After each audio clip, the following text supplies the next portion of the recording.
Saya melihat sebenarnya dari segi hukum birokrasi dan good governance ataupun di Undang-Undang 30 2014 tentang administrasi pemerintahan itu tidak ada yang dilanggar oleh Thomas Lembong ini.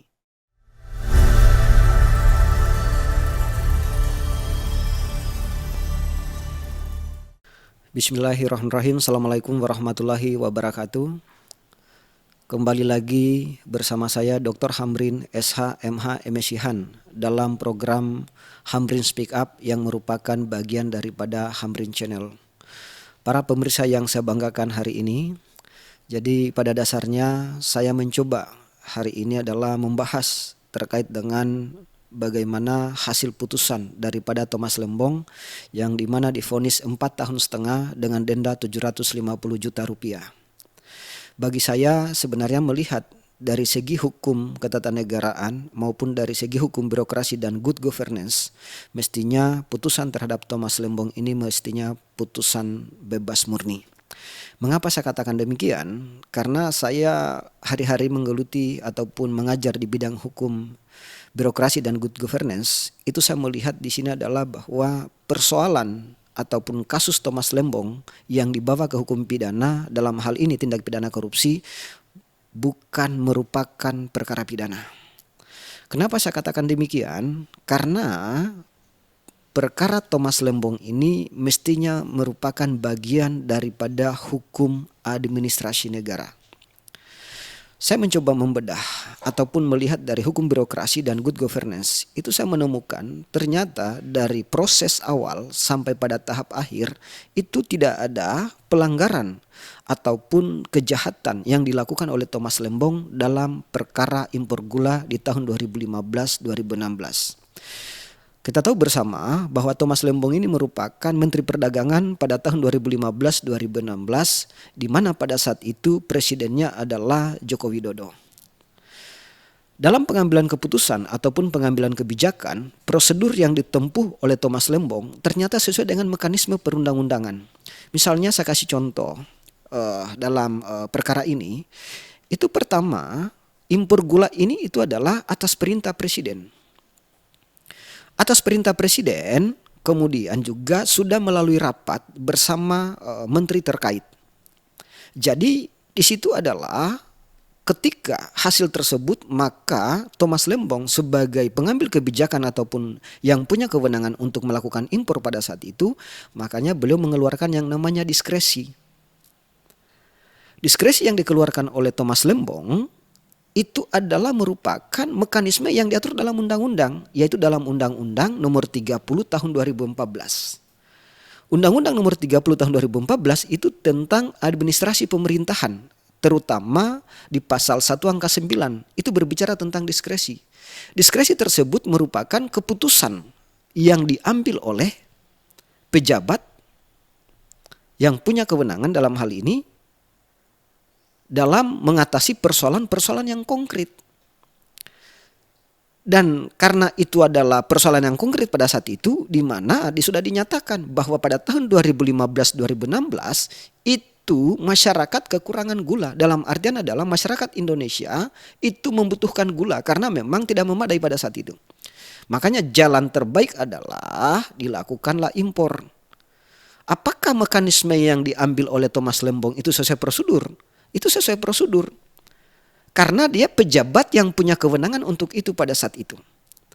Jadi agak unik ataupun agak aneh kalau saya melihat perkara ini di bawah ataupun ditempuh melalui ranah pidana ataupun pada akhirnya adalah divonis dalam putusan tindak pidana korupsi.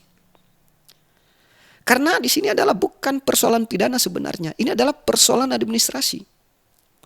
Sedangkan administrasi pun yang ditempuh oleh Thomas Lembong itu sesuai dengan prosedur perundang-undangan. Misalnya di pasal 10 ayat 1 di Undang-Undang 30 2014 tentang administrasi pemerintahan itu disebut juga di situ mengenai asas-asas umum pemerintahan yang baik. Di mana dalam asas umum pemerintahan yang baik adalah harus ada namanya kepastian hukum, ada kecermatan, tidak menyalahgunakan wewenang. Jadi di sini sebenarnya untuk kepastian hukum masyarakat, karena memang masyarakat pada saat itu membutuhkan gula. Makanya Thomas Lembong itu harus melakukan impor, jalan satu-satunya. Kemudian yang kedua, di situ ada namanya dalam AUPB itu ada namanya asas keterbukaan. Ini kan terbuka karena atas perintah presiden dan ini sudah diumumkan juga. Bahkan sudah melalui yang namanya rapat terhadap menteri terkait. Setelah itu ada namanya tidak menyalahgunakan wewenang. Di sini di mana menyalahgunakan wewenangnya? Kalau itu atas perintah atasan. Karena namanya atasan itu adalah kolektif kolegial. Dalam sebuah di mana menteri itu kan dia sebagai bawahan presiden. Karena ini bawahan presiden, maka kalau itu adalah perintah, maka mau tidak mau harus dilakukan. Karena persoalannya memang karena itu tidak ada aturan, makanya itulah diberikan kewenangan tadi yang namanya diskresi tadi. Jadi di sini para pemirsa, saya melihat sebenarnya dari segi hukum birokrasi dan good governance ataupun di Undang-Undang 30 2014 tentang administrasi pemerintahan, itu tidak ada yang dilanggar oleh Thomas Lembong ini. Apalagi misalnya di Undang-Undang terbaru nomor 1 tahun 2025 sebagai perubahan ketiga dari Undang-Undang nomor 19 tahun 2003 tentang badan usaha milik negara, terutama di pasal 4B itu disebutkan juga bahwa kerugian BUMN itu bukan merupakan bagian daripada kerugian negara. Jadi sebenarnya agak kacau kalau saya melihat ketika benturan-benturan hukum ini itu tidak diatasi dengan baik. Ini merupakan sebuah catatan sejarah di dalam sistem kenegaraan kita hari ini. Karena kenapa? Karena memang persoalan Thomas Lembong ini itu bukan merupakan bagian daripada tindak pidana korupsi. Ini merupakan bagian daripada administrasi negara. Kalau dalam undang-undang diatur dalam Undang-Undang Administrasi Pemerintahan nomor 30 tahun 2014. Bahkan yang ditempuh oleh Thomas Lembong itu sesuai dengan asas-asas umum pemerintahan yang baik. Jadi para pemirsa yang saya sampaikan di sini adalah ini memang salah satu persoalan hukum yang harus menjadi perhatian kita ke depan. Dan saya juga berharap kepada hakim selanjutnya adalah dalam penanganan banding ataupun kasasi misalnya, kita harapkan adalah Thomas Lembong ini bisa divonis bebas murni. Kenapa? Karena di sini memang tidak ada persoalan pidana ataupun tindak pidana korupsi. Kenapa saya katakan demikian? Kalau di dalam hukum pidana bagi yang ahli kemarin menyampaikan bahwa tidak ada mens rea. Tidak ada niat jahat karena kenapa? Tidak ada keuntungan ataupun aliran uang yang masuk terhadap Thomas Lembong 1 sen pun. Jadi agak unik ketika persoalan ini dibawa di ranah pidana. Karena di ranah administrasi pun itu sudah ditempuh ataupun dijalani dengan baik. Jadi ini merupakan bagian dalam hukum birokrasi dan good governance harus menjadi perhatian kita semua juga. Memang hukum itu kita takutkan jangan sampai dijadikan alat kekuasaan. Kapan dijadikan alat kekuasaan, maka mohon maaf, kita akan tidak pernah mencapai yang namanya equality before the law.